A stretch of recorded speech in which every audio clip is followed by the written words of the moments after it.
Welcome to Beyond the Ballot AZ. I'm your host, Tom Collins, Executive Director of the Arizona Citizens Clean Elections Commission. And I'm Gina Roberts, Voter Education Director for Clean Elections. Now, you may know that Clean Elections is the state of Arizona's official debate sponsor. And this past few months, we've been bringing primary debates at the legislative, state, and congressional level to voters. And so today we wanted to bring to you one of our moderators, Danielle Lerner, to talk a little bit about the job of moderating. Because, it sounds simple, but they're doing a lot of things at once. They're asking questions, they're keeping an eye on the clock, they're keeping the peace, and they're keeping candidates centered on the issues that matter to voters. Yeah, Tom, I think anybody who has watched a clean elections debate and seen these moderators in action can really see all of those essentially skill sets that you've just talked about. It really takes somebody who can, step up to the plate and prepare and have the ability to steer the ship, if you will, when they are on stage. The amount of interest we get from voters, the questions we get from voters demonstrate that they are looking to these opportunities to hear directly from candidates, because at the end of the day, information is not, it's not as easy to come by as it used to be.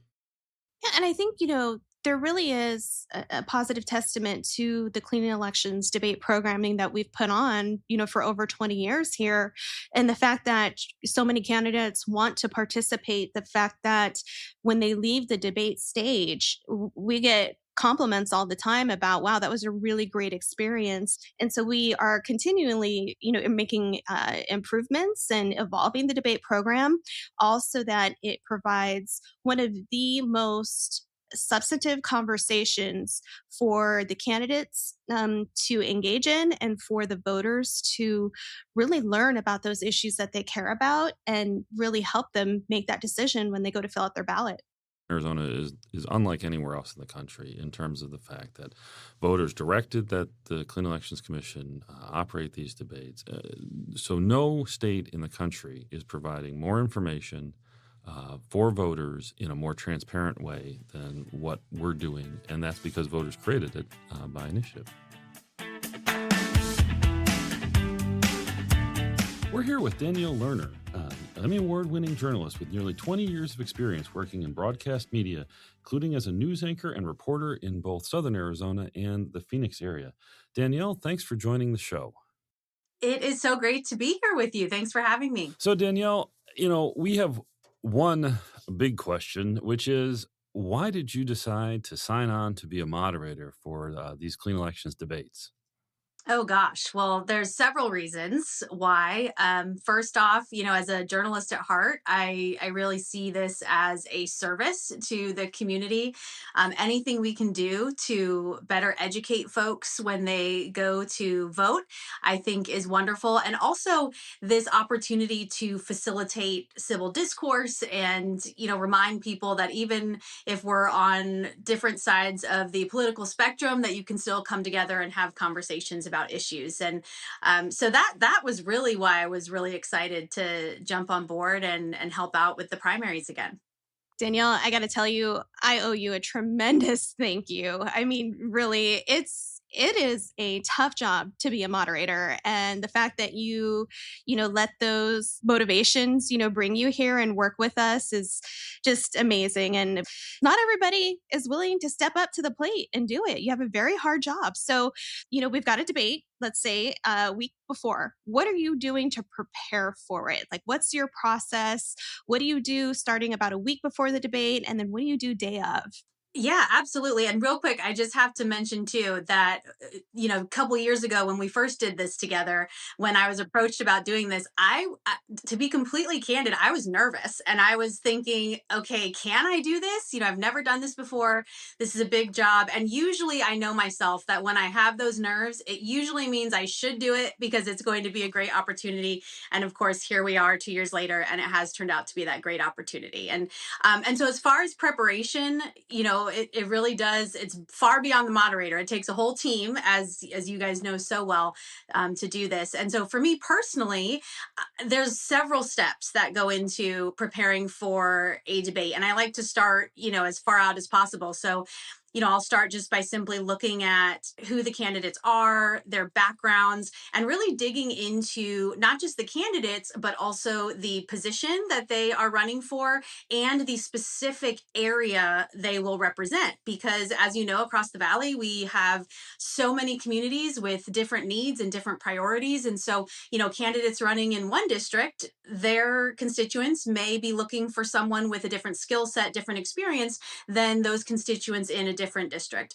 And so that's how I start is I'll just start consuming as much as I can about the candidates, about the area, about the issues, whether that's in podcast form, former interviews that they've done, researching if they're a current elected representative, researching their record and issues that have been important to them.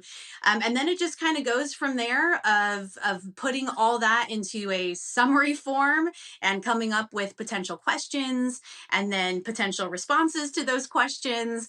Because once you're there in person, you can ask the question, but it really depends on their responses of where the debate is going to go after that. So there's definitely a lot of research and a lot of time involved. I think all the work that you put into this was really clear in the superintendent of public instruction debates, and of course with your background too. Because I mean, those were some of our very first debates in the primary, and you could just tell that you were very well prepared. So definitely appreciate all of the work that you do and put in beforehand. I'm going to have to rein us in a bit. No, I do want to because, say something well, about one of that. the rules was that we were not supposed to have I brought props today. something, And too, so I'm going a to have to picture say of we her can't where it says continue along that Diversity, line of Equity, and Inclusion questioning. Committee. We covered that in the beginning, and we're not supposed to have props on the podium. Our state is consistently toward the bottom when it comes to teacher pay, and you mentioned our ongoing teacher shortage reaching crisis levels. So Dr. Reese, we'll start with you. What is your plan to address that issue, and how will you turn that plan into action? Thank you so much. And that one was particularly exciting for me, having covered education when I was at ABC 15 for several years. And so having that background knowledge, not just about the candidates, but about education as a whole here in Arizona and the most pressing issues. And now having school age children myself, that was interesting because it brought a whole new perspective of me trying to think, okay, if I'm a parent sitting at home watching these debates, what would I want to ask them? I think you said earlier when you're talking about the perspective you're bringing to the questions about the superintendent of public instruction debate, because a lot of the discourse, if you will, about politics in Arizona, in other places, it's really micro focus, right? It is inside baseball in the extreme, and it seems like when you're preparing for this, you are taking a broader perspective than maybe you might actually get in the day-to-day grind of churning out he said, she said political stories. Yeah, I think that's the goal, right? Is making it easier to understand and really showing people how it impacts them, how their vote impacts them. And so a lot of times when you talk politics, you'll get kind of these higher level general responses that you hear over and over and over again that are more like talking points. And so anytime we can really drill down into, okay, that's great, but how are you going to accomplish that? Or how does that benefit the people in your district? When will the people of Arizona feel the impact of that? How realistic is this for people in Arizona? I think that's so important, not just so people can make informed decisions, but it really does force the candidates to get beyond some of those talking points and really dive into what they can do for their constituents. So, speaking of the candidates, part of my role, Danielle, is to, invite them, get the candidates to show up and come on stage. And I have to say, they all take this very seriously.